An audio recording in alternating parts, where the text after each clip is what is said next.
우울증으로 마음은 내 마음대로 안 되고 한쪽 귀도 점점 들리지 않는 상황. 모든 게 힘겨운 그런 상황에서 구독과 좋아요는 영상을 만드는데 큰 힘이 됩니다.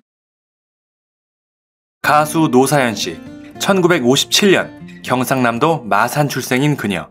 1978년 제2회 MBC 대학가요제 출신으로 돌고 돌아가는 길로 금상을 수상하면서 화려하게 가요계에 데뷔하게 됩니다. 그녀는 오랜 세월 동안 많은 사람들의 사랑을 받았던 가수로 여러 곡들이 있지만 노사연 씨를 대표하는 곡은 뭐니뭐니 해도 만남이 아닐까 싶습니다. 당시 어렸던 저도 TV만 틀면 나오는 만남을 즐겨 들으며 흥얼거리며 따라 불렀을 정도로 정말 대단한 인기를 끌었던 노래였습니다. 그녀의 집안은 특히나 문화예술인이 많은데요. 무용인이었던 어머니, 그리고 가수 현미 씨가 이모가 되며 또 막내 이모로는 가수 김명희 씨, 이모부는 작곡가 최대석 씨로 최대석 씨는 그 유명한 노사연 씨의 만남의 작곡가이기도 합니다. 이 외에도 가수 고니, 원준이 씨, 탤런트 한상진 씨를 이종 사촌으로 두고 있는 등 확실히 집안에 문화예술인이 많은 것 같습니다. 남편인 가수 이무송 씨도 물론이고 말이죠. 어렸을 때부터 노래 실력이 탁월했던 노사연 씨, 학창시절에도 이미 친구들 사이에서 노래로 유명했다고 합니다. 고등학교 시절 통기타를 연주하며 패튀김의 이별을 불렀는데 당시 노사연 씨의 노래를 듣던 이모, 현미 씨도 눈물을 흘렸을 정도라고 하니 어릴 때부터 노래에 남다른 소질을 가지고 있었던 그녀입니다. 노래도 노래지만 입담이 좋기로 유명한 노사연 씨, 특히 당시 인기 프로그램이었던 주병진의 일요일 밤에 나와 맹활약을 하며 일약 스타가 되었습니다. 여담으로 그녀는 이 일요일 밤에 전에도 80년대 중반에 최병서 씨의 쇼 스타24시라는 프로그램에 나와 개그를 한 적이 있었다고 합니다.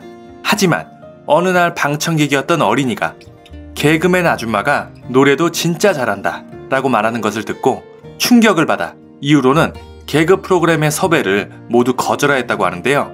지금이야 그런 게 거의 없지만 당시는 개그맨과 가수로의 영역 구분이 확실했기 때문에 노래가 본업인 노사연 씨가 혹여나 개그맨으로서의 이미지가 굳어져 가수 활동에 지장이 있을까봐 그랬다고 합니다. 그렇게 개그 프로그램은 고사하던 중 유명해지기 전부터 절친했던 주병진 씨가 그녀에게 적극적으로 출연을 권유하여 결국 이를 승낙하여 출연하게 되었다고 합니다. 그리고 출연하게 된 일요일 밤에 여기서 그야말로 대활약을 하며 노사연 씨는 국민적인 사랑을 받게 됩니다. 노사연 씨가 걱정하던 개그맨의 이미지? 글쎄요, 어중간한 인기가 아닌 엄청난 인기에 그것도 주병진 씨의 센스 있는 진행 덕분인지 노사연 씨가 우려하던 일은 없었습니다. 아니, 오히려 반대였죠. 노사연 씨의 녹화 마지막 날, 당시 방송 PD가 갑작스레 만남을 부르며 마지막을 장식하는 게 어떻겠냐고 제의를 합니다. 그동안 실컷 망가져가면서 웃음을 주었던 가수 노사연 씨에 대한 나름의 배려였던 것이죠.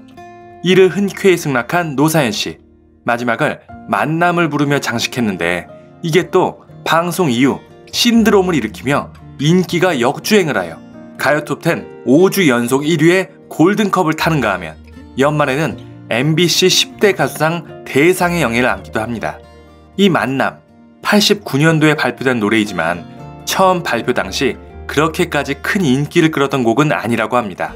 하지만 이 방송 이후인 1991년에 골든컵과 10대 가수상을 탄 것을 보면 처음엔 개그맨의 이미지가 굳어질까봐 출연을 망설였지만 절친인 주병진 씨의 권유로 개그 프로그램인 일요일 밤에 출연하게 된 일, 정말 탁월한 선택이 아니었나 싶습니다.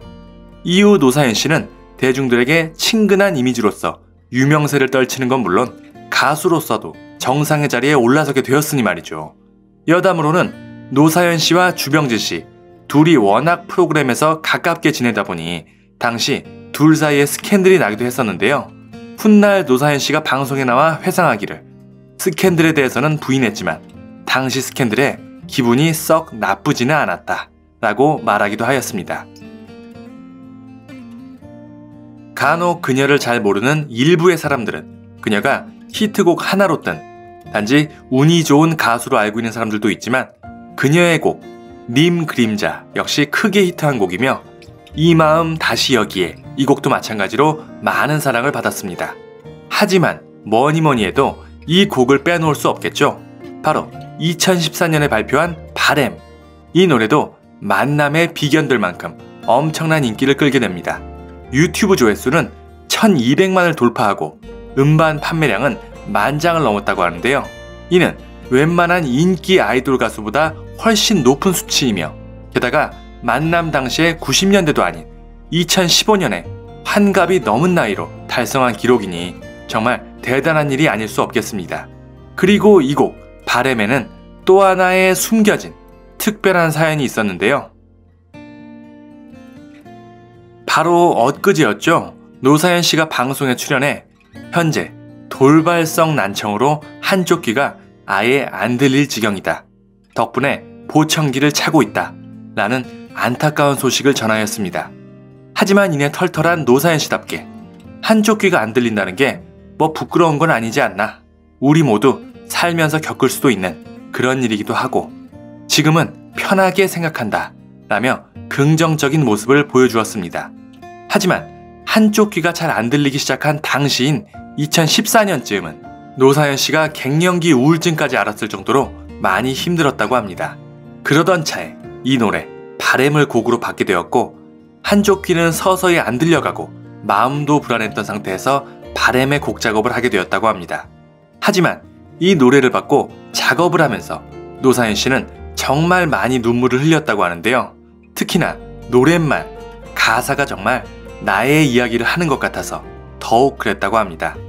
우울증으로 마음은 내 마음대로 안 되고 한쪽 귀도 점점 들리지 않는 상황, 모든 게 힘겨운 그런 상황에서 노랫말 중에 나는 사막을 걷는다 해도 꽃길이라 생각할 겁니다. 특히 이 구절이 노사연 씨의 마음에 크게 와닿았다고 합니다. 그래서 곡 작업을 하면서도 오히려 노사연 씨 자신도 노랫말에 크게 힘을 얻을 수 있어서 곡 작업을 무사히 마칠 수 있었다고 합니다. 아니, 무사히 마친 정도가 아니죠. 그야말로 노사연 씨의 혼심을 다한 노래. 그 마음이 대중들에게도 그대로 전달이 되었는지 사람들의 큰 공감을 얻으며 노래는 엄청난 사랑을 받게 됩니다. 이 노래, 저도 지금 가사를 천천히 살펴보았습니다만 노랫말이 정말 좋습니다. 인상 깊은 한 구절을 말씀드리고 싶은데 딱 한 구절만 고르기 어려울 정도로 말이죠.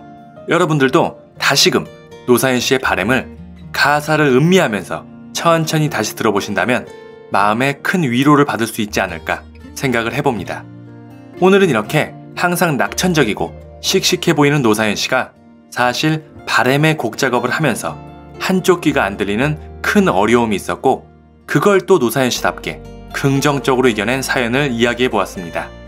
오늘 준비한 소식은 여기까지입니다. 내용이 유익하셨다면 구독과 좋아요 그리고 알림 설정 눌러주시고 노사연 씨에 대한 다양한 의견들 댓글로 많이 남겨주시기 바랍니다. 감사합니다.